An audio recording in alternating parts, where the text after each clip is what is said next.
So hi friends, চলে এসেছি একটি নতুন টপিক নিয়ে, যেটা হচ্ছে আমার যদি বাড়িতে টিভি না থাকে আমি জিও সেট টপ বক্স কী করে চালাবো, বা ধরুন আমার টিভি রয়েছে আমি কী করে আমার হোম থিয়েটার বা ব্লুটুথ ডিভাইস কী করে কানেক্ট করব।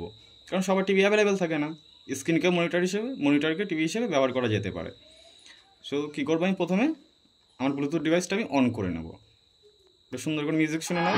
वेलकम टू यूनिक्स में आपका स्वागत है। Bluetooth mode. চলে আসলাম সেটিং ওপেন করলাম।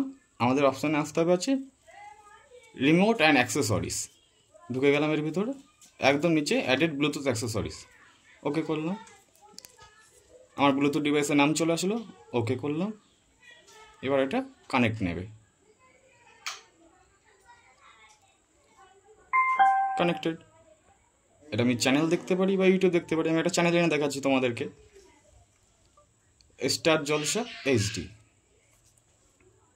আমাদের পপুলার চ্যানেল চলে আসলো টিভিতে, আর সাউন্ড পাচ্ছি আমরা আমাদের ব্লুটুথ ডিভাইসে। সো ফ্রেন্ডস, আর অসুবিধা হবে না। ওকে, থ্যাংক ইউ।